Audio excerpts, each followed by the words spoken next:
अस्सलाम वालेकुम। Open mic cafe में खुशामदेद। मैं हूं आपका होस्ट आफ्ताब इकबाल। ख़वातीन हज़रात, आज हमारी डिस्कशन का मौजू है पाकिस्तान में इंतखाबी इस्लाहात यानी इलेक्शन रिफॉर्म्स। हमारे साथ मौजूद है हमारे पैनलिस्ट फैसल शेरजान, रिसर्चर्स हैं हमारे साथ, और डमी म्यूजियम से आए कुछ कैरेक्टर्स। आगाज़ करेंगे फैसल शेरजान से एक इंतहाई पर्टिनेंट सवाल से। वो ये कि फैसल साहब, आज तक पाकिस्तान में कोई एक इलेक्शन भी ऐसा नहीं हो सका जिसे शफाफ कहा जा सके, जिसे फेयर एंड फ्री कहा जा सके। क्या वजह? देखिए, असल वजह जो है ना वो आपका इलेक्टोरल सिस्टम है। आपने इलेक्शन कमीशन को जो है एक हद तक, बल्कि एक हद तक नहीं, बहुत हद तक उसको आपने ऑटोनॉमी दी हुई है, उसको आपने पावर दी हुई है, उसको आपने लाजिम किया हुआ है कि वो इलेक्शन करवाए। लेकिन हर इलेक्शन पे सवाल उठा है। 1970 के इलेक्शन को कहा जाता है कि वो वाहिद एक इलेक्शन था जिसमें इस किस्म की मैनिपुलेशन नहीं थी। लेकिन वहाँ पे भी अगर हम जाएंगे तो हमें नज़र आएगा कि वहाँ पे भी सवालात थे। ईस्ट पाकिस्तान में सवालात थे। अवामी लीग का जितना वहाँ पर गलबा था, तो वहाँ के जो इलेक्शन रिजल्ट्स थे उसको देखने की ज़रूरत है। मैं समझता हूँ कि आगाज़ हुआ था सन 37 से। सन 35 के आइन के तहत डायरकी के बाद जो इलेक्शन भी हुआ है अंटिल येस्टरडे, हर इलेक्शन किसी न किसी हवाले से इन्फ्लुएंस था, रिग्ड था। बिल्कुल। अच्छा, जो इलेक्शन रिफॉर्म्स की बात हो रही है जी, वो है क्या? उसका वन लाइनर क्या है? उसका वन लाइनर के जो वोट की इंटेग्रिटी है उसको कैसे इंश्योर किया जाए, ठीक है ना, तो उसको देखने की ज़रूरत है। जो पेपर बैलेट है, दुनिया भर में वो कहते हैं पेपर बैलेट जो है वो बेहतरीन तरीका है, लेकिन उसके लिए वो एक माहौल चाहिए, एक इन्वायरमेंट चाहिए कि वो पेपर बैलेट की जो वैलिडिटी है वो इंश्योर की जाए। यहाँ पर जो इशू है प्रिजाइडिंग ऑफिसर का, फिर रिटर्निंग ऑफिसर का, फिर इलेक्शन कमीशन का, फॉर्म 15, 16, 17 होता था, अब 45, 46, 47 है।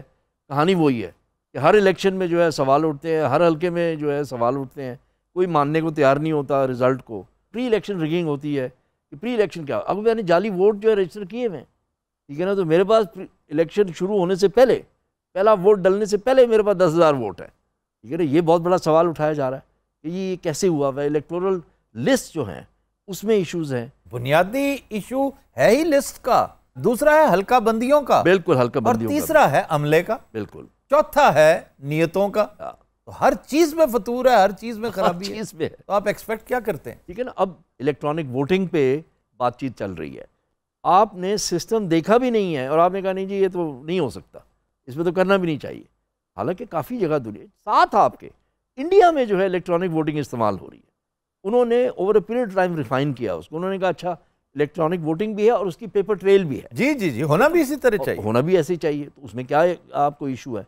नहीं जी वहाँ रिगिंग हो जाएगी। जैसे डिजिटल आया ना, तो उसकी कामयाबी की जमानत एनालॉग है, वो साथ साथ चलते रहना चाहिए। कम से कम ट्रांजिशन तो पूरी होना। ट्रांजिशन पूरी होती है, फिर आपको अगर ऑडिट चाहिए, ऑडिट ट्रेल चाहिए, तो आप कर सकते हैं।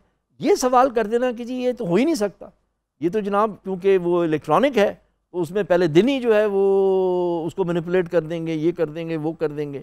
जबकि एक्सप्लेन किया जा रहा है कि ये इंटरनेट से कनेक्टेड नहीं है, ये स्टैंड अलोन यूनिट्स हैं। जी जी, इसको हैक करना इतना आसान नहीं है। अगर 1,30,000 कॉन्स्टिट्यूंसीज हैं और उतनी मशीनें हैं, ठीक है ना, तो एक एक मशीन को मुझे जाके हैक करना पड़ेगा, उसके सॉफ्टवेयर को मुझे करप्ट करना पड़ेगा, और कितना करप्ट करूँगा, कैसे करप्ट करूँगा, ये सारे सवाल हैं। और अगर वो नहीं इंश्योर किया जा सकता तो पेपर बैलेट आप कैसे इंश्योर कर सकते हैं? अच्छा, मैं पूरी कोशिश करता हूँ कि कम से कम आपके सामने इस हुकूमत की खुलकर बुराई ना करूँ, ठीक, लेकिन यहाँ मेरा दिल बुराई करने को चाह रहा है। आप करें बुराई। इमरान खान को इस चीज़ का पूरी तरह से इदराक था। वो जो 4 हलकों की मशक सुखन है, उसने तो उसे अच्छा खासा पॉलिटिशियन बना दिया था। तो वो पिछले 3 साल में पंजाब के अंदर आइडेंटिफाई नहीं कर सका कि कहाँ कहाँ वोटर लिस्ट बोगस है, कहाँ कहाँ चोर बाजारी है, कहाँ कहाँ 2 नंबरी है। तो ये किसकी नाकामी है? नहीं, आप सही कह रहे हैं। देखिए, नाअहली है, नाकामी है, और मेरे हिसाब से जहालत भी है कि या आपको जब पता है कि जी ये एक बहुत बड़ा इशू है तो आपको उसको एड्रेस करना चाहिए था। आपको पहले साल ही में एड्रेस करना चाहिए। एक टीम बन जाती, जिस तरह सिलेबस के ऊपर बनी है ना, जिस तरह फाइनेंस के ऊपर बनी है, लॉ एंड ऑर्डर पे बनी है, आपके नए सूबे से मुताल्लिक होनी चाहिए थी। एक टीम बनती, task force. I think the best person to lead that task force would have been Fawad Chaudhry. जी, फवाद चौधरी एक डिलीवर करने वाला आदमी है। वैसे है भुलक्कड़, रात को बात करता, सुबह से याद ही नहीं रहती। साडा भी गल करो, या बोला आप ही खपी जा रहे हो। अच्छा जनाब, हमारी सहूलत के लिए अपना तारुफ भी करवाइए और ये बताइए ये तीनों असहाब कौन कौन है? जी, जमाल कादिर तबरेज़ मेरा नाम है और हम दोनों जो हैं हम कैंडिडेट हैं जी। ये एक है ਤੁਹਾਡੇ ਜ਼ਿਲ੍ਹੇ 'ਚ ADCD जी लगा रहे हैं। ये ADC जी क्या होता है? भाईन ADC जी हुंदा आम हालात 'ਚ, और ADC जी कौन होता है? वो ਜਦੋਂ शहबाज शरीफ वजीर आला होवे तब जी होता है। जी जी, ਤੁਹਾਨੂੰ तो पता ही है। अच्छा जी, आप इस वक्त रिटर्निंग ऑफिसर के तौर पे तशरीफ फरमा है। Of course. डस्का भी आपने किया, खुशाब भी आपने किया। जी जी, मैनू पता नहीं उत्थे ही भेज दे जिथे रौला पैना हुंदा। अच्छा, और आप कौन है जनाब? सर मैं काम शहरी वोटर और मैं बहुत दुखी हाँ सर। क्यों दुखी क्यों है आप? सर हालात वेख के जो कुछ इलेक्शन के नाम ते हो रहा है बर्बाद करके रखता है सर। आप दोनों कैंडिडेट्स हैं जी। तो पार्टीज कौन कौन सी आपकी, आपका ताल्लुक है? सर जी भुट्टो पीपल्स पार्टी। आप तहरीक इंसाफ में हैं? खुदा ना खास्ता जी, नून लीग। FSJ कराची में क्या हुआ है? कराची में ये हुआ है कि एक तो वोटर टर्नआउट बहुत लो था, बहुत कम लोग बाहर निकले। दूसरा, PPP ने 3-4 महीनों में, बल्कि उससे भी कम में, टिका के वहाँ जो है ना जाके पैसा डाला। तो ये जो है वहाँ पर इलेक्शन जो है रिज़ल्ट इस दफ़ा जो आया है, PPP 2018 में चौथे नंबर पे थी और अब जीत गई। अगर पोजीशन मेंटेन की है तो TLP ने मेंटेन किया। वो पहले भी 3 नंबर पे थे, अभी 3 नंबर पे। PTI जीती थी, वो 5वें नंबर पे आई। PTI ने वहां लूज किया और खुशाब में उसने थोड़ा सा चंद हजार से गेन किया। खुशाब में गेन किया, डस्का में गेन किया, वजीराबाद में गेन किया। अच्छा, गेन बहुत करते हैं, जीतते नहीं है। जीतना आता नहीं है, हाय हाय, जो सच्ची बात है। अच्छा जी, PMLN जी इलेक्शन रिफॉर्म्स के खिलाफ क्यों है? जो कहने और सुनने में आ रहा है वो ये है कि बहुत ज़्यादा जो वोटर्स लिस्ट हैं, ठीक है ना, उसमें सबसे बड़ा हिस्सा इनका है। और ये अगर आप वापस जाएं 1990 की दिहाई में तो आपको नज़र भी आएगा कि जो हर इलेक्शन था उसमें ये सवाल उठता था। और उसी वजह से 80 की दिहाई में क्यों नहीं? 80 की दिहाई 88 में इलेक्शन हुआ ना, बड़ा इलेक्शन। ये 85 से पहले इक़्तिदार में आ चुके थे नवाज शरीफ साहब। वो तो 83 में आ गए थे ना, बट 85 को जो नॉन पार्टी इलेक्शन हुआ था, ठीक है ना, वहाँ से ये वोटर्स लिस्ट जो है ना, CM बने जब, ये मैनिपुलेट होनी शुरू हुई है। और उसमें 89 का इलेक्शन हुआ, फिर 93 का इलेक्शन हुआ, ठीक है ना, ये चलते गए। यही वजह है कि बीबी पूरे मुल्क में जीती, लेकिन पंजाब में हुकूमत नवाज शरीफ की, हुकूमत नवाज शरीफ की थी। तो वहाँ से वो सोलिडिफाई होनी शुरू हो गई थी, इलेक्शंस पे कंट्रोल आना शुरू हो गया था। जो लास्ट इलेक्शन डे होता था उसकी मैनिपुलेशन शुरू हो चुकी थी, है ना। ये जब तक आप ये तोड़ेंगे नहीं। अब देखिए फाफन जो एक इंडिपेंडेंट ऑर्गेनाइजेशन है जो 2002 से इलेक्शंस को जो है मॉनिटर करती है और हर इलेक्शन पे उन्होंने रिपोर्ट जारी की है। हर इलेक्शन पे इतने बड़े बड़े वॉल्यूम्स हैं जो उनकी ऑब्जर्वेशन की रिपोर्ट्स हैं, पब्लिश रिपोर्ट्स हैं। वो कहते हैं कि जी 2018 का इलेक्शन जो है वो सबसे ज्यादा शफाफ था इन कंपैरिजन। वो कहते हैं कि कंपैरेटिवली कम इन्फेक्टेड था, 2002, 2013 और 2018। अब सवाल ये है कि कहाँ कहाँ कौन सी चीज़ जो है वो कंट्रोल मैकेनिज्म लगाया गया है। एक चीज़ तो पक्की है कि हमारा इलेक्टोरल सिस्टम जो है वो पूरे का पूरा अंडर कंट्रोल है। आपका इलेक्शन कमीशन जो है इंडिपेंडेंट नहीं है, क्योंकि उनको POs चाहिए होते हैं, प्रिजाइडिंग ऑफिसर जो पोलिंग स्टेशन पे होता है, फिर उनको ROs चाहिए होते हैं। 2013 के इलेक्शन को PPP ने भी कहा, जरदारी साहब ने भी कहा कि जनाब ये ROs का इलेक्शन था। अब सवाल ये है कि अगर हम वाकई कहते हैं कि जी हम डेमोक्रेसी हैं, पार्लियामेंट हमारी जो है वो बाख्तियार होनी चाहिए, तो सबसे पहले तो आपको इलेक्टोरल सिस्टम अपना सही करना पड़ेगा ना। अगर आप ये कहते हैं और बड़ी हद तक दुरुस्त कहते हैं कि इलेक्शंस आर कंट्रोल्ड, जी, तो हु इज द कंट्रोलर? हाँ, PMLN alone? Not PMLN alone, ठीक है ना। PMLN has a major portion. फिर इसका मतलब है कंट्रोलर जो है वो एस्टेब्लिशमेंट है, थ्रू आउट सब कुछ एस्टेब्लिशमेंट के पास। खलाई मखलूक कहते हैं, जिस तरफ चाहे वो तनाबे खींच ले, वो पपीटेरिंग वही करते हैं। उसको तोड़ना कैसे है आपने, कैसे तोड़ेंगे आप? फिर उनसे गुजारिश करनी पड़ेगी कि भाईजान आप जरा। मैं इसमें मेरा इख्तलाफ है कि जी हम डेमोक्रेसी की जब बात करते हैं, साथ ही हम दूसरी सांस में जो है एस्टैब्लिशमेंट की बात करते हैं। हर डेमोक्रेट जो है, हर पंडित जो है, पॉलिटिकल पंडित इसी तरफ देख रहा होता है कि जी एस्टैब्लिशमेंट की नज़र कहाँ है, एस्टैब्लिशमेंट इस वक्त किसके साथ है। तो फिर आप डेमोक्रेसी की बात ना करें ना। कंट्रोल डेमोक्रेसी तो ऐसी होती है, गमले में उगा हुआ बरगद ऐसा ही होगा। तो फिर गमले से निकाले ना। किसने निकालना है? पार्लियामेंट ने निकालना है। पार्लियामेंट? कौन सी पार्लियामेंट? ये पार्लियामेंट? ना करें सर, ना करें। करने वाली बात, वो जैसे दुकानदार कहता है ना, भाई जी लैन देन वाली गल करो, बात लंबी ना करें। अच्छा माशाल्लाह इन्ना काम कर लिया, उन्होंने याद ही भूल गया कि फेस टू फेस हो रहा है या ओपन माइक कैफे हो रहा है। वाकई ये ज़हन में रखें जरा। अच्छा जी, हमने जो बात करनी थी, असि इत्थे कोई नहीं बैठे है, हमने भाईजान जो बात करनी थी वो कर ली। अच्छा कि कंट्रोलर असल में कौन है। जब तक कंट्रोलर खुद अपनी अथॉरिटी को डाइल्यूट नहीं करेगा, उस वक्त तक इलेक्टोरल रिफॉर्म्स एक शराब की हैसियत रखें। देखिए ये शराब नहीं है, ये मजाक भी है। जो पार्टी ये कहती आई है कि जी ये इस्टेब्लिशमेंट का कंट्रोल कम करना है, फौज की मुदाखलत कम करनी है, वही पार्टी उनका कैंडिडेट कहता है कि जी जो इलेक्टोरल रिकॉर्ड है वो फौज के हवाले करें, हमें किसी और पे भरोसा नहीं है। लेकिन उस पर शोर पड़ा, उस पर उनकी जो बाकी पार्टी है वो कहते नहीं वो गलती से उन्होंने कह दिया। जी जी, लेकिन गलती से कैसे कह दिया? गलती से भी बहुत कुछ कह देते होते हैं, इन्हें पता नहीं चलता। अच्छा जनाब, जनाब जैज कैश का काम तो नहीं करना शुरू करता। भाजी तुसी भी गल करो, पिज़्ज़ा लेके आया होंदा मरे। एक आओ देखो माशाल्लाह, अफगानिस्तान च ਇਹੋ ਜਿਹੇ पॉप सिंगर ਹੁੰਦੇ ਨੇ। ADCGG 6 इंच ਦੇ ਬੰਦੇ ਨਹਾ ਧੋ ਕੇ ਫਰੈਸ਼ ਹੋ ਕੇ 2 ਪੀਸ ਪਾ ਕੇ ਨਾ ਨਵਾਂ ਕੰਬਲ ਕੱਢ ਕੇ ਫੇਰ ਸੋ ਜਾਂਦੇ। अच्छा, ਮੈਂ ਕਿਹਾ ਐਵੇਂ ਹੀ।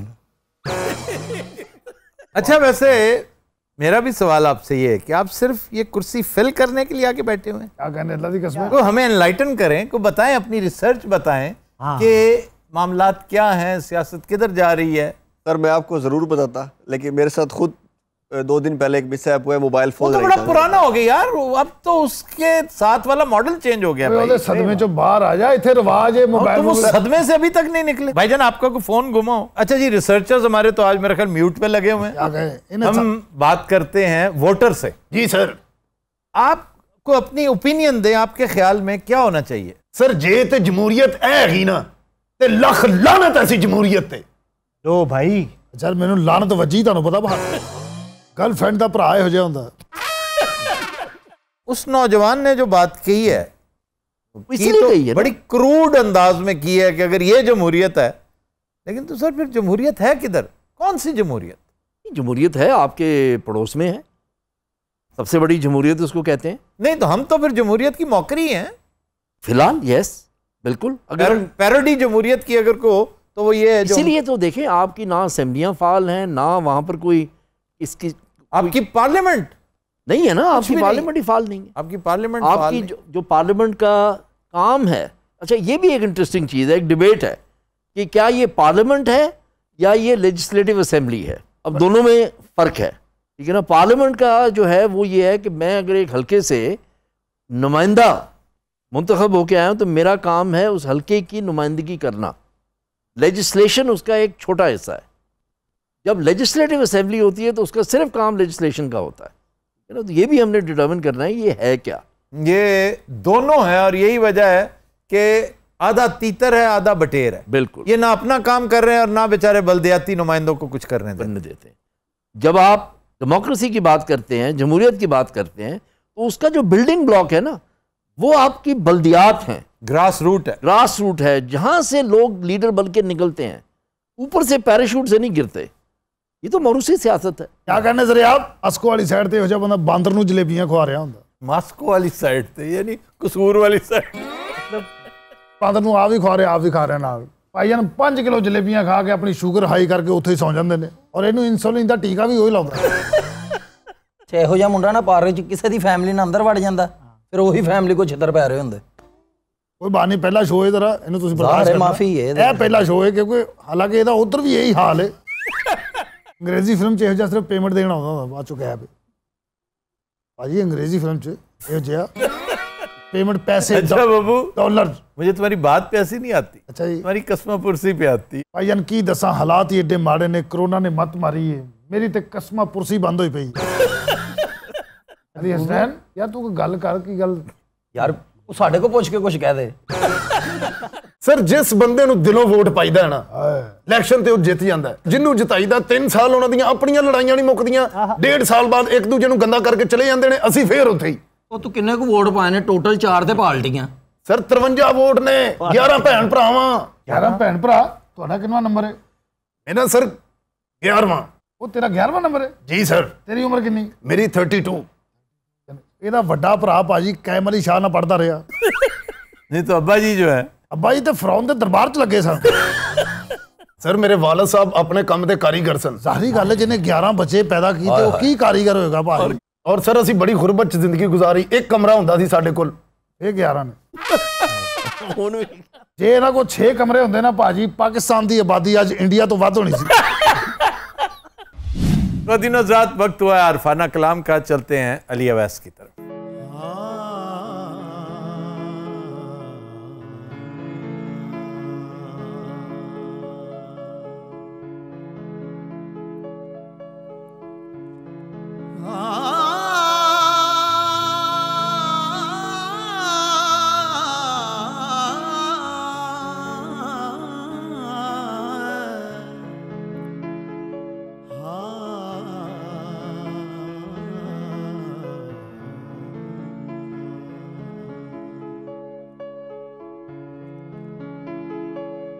रुसना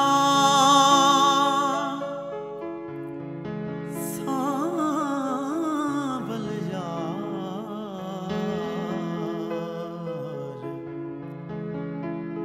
मुद्दतां बीत गईयां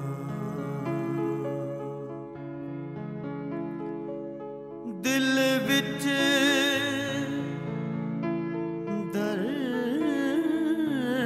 हजार दिल विच दर्द हजार वो मुद्दतां बीत गईयां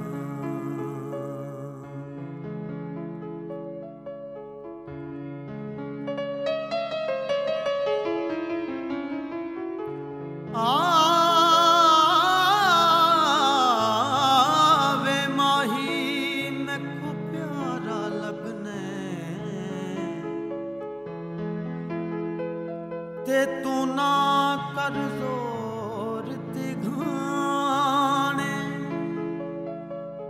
नंगे पिंडे मैनू छमका मारे वो मेरे रोंदे नैन नुमाने जितनियां